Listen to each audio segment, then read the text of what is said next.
Shalom, Assalamualaikum warahmatullahi wabarakatuh. Selamat siang Tribuners, senang sekali saya Febetulan bisa kembali menyapa Tribuners siang hari ini dalam program Live Report Raja Sabtu 10 Mei 2025. Tribuners, untuk berita pertama kita di siang hari ini, pemerintah Kabupaten Toraja Utara akan menggelar Halal Bihalal Idul Fitri 1446 Hijriah pada Sabtu 10 Mei 2025. Dalam acara ini, Ustadz Kondang asal Makassar dihadirkan, yaitu Dasat Latif sebagai penceramah. Selengkapnya kita akan mendengarkan laporan langsung dari reporter Tribun Raja, rekan Freddy Samuel. Silakan rekan Freddy. Ya, terima kasih PB dan selamat siang Tribuners.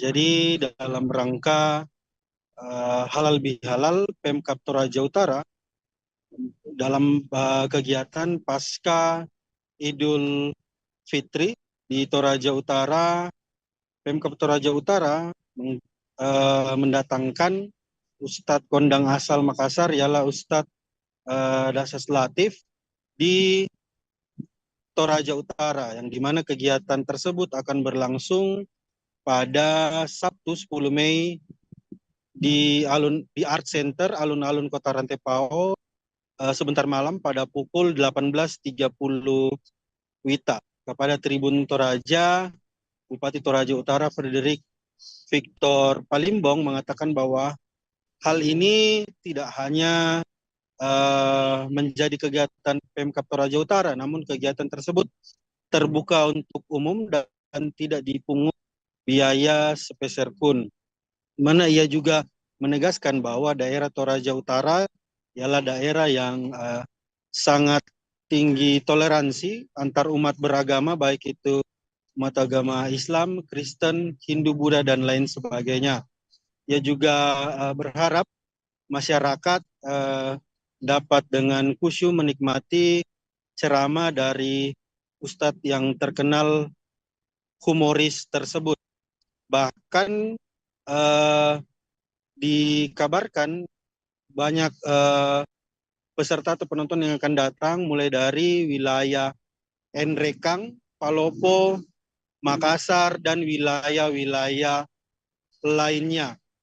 Seperti itu, VP saya kembalikan ke studio. Baik, terima kasih rekan Freddy untuk laporannya. Selanjutnya, Tribuners, kita akan menyaksikan penyampaian dari Ustadz Dasat Latif. Assalamualaikum warahmatullahi wabarakatuh. Alhamdulillah, salawat dan salam kepada Rasulullah Muhammad SAW. Saya Dasat Latif, insya Allah akan hadir dalam acara Halal Bihalal Pemerintah Kabupaten Toraja Utara pada tanggal 10 Mei 2025 di Lapangan Bakti Rantepao pukul 7 malam atau selepas Isya. Saya mengajak kepada masyarakat Toraja Utara untuk hadir di acara ini bersama pemerintah, seluruh komponen masyarakat tanpa melihat agamanya. Mari kita berbicara saling menjaga ukhuwah dan persaudaraan dalam acara Halal Bihalal. Insya Allah meriakan kehadiran Anda adalah wujud kecintaan kita kepada Kabupaten Toraja Utara.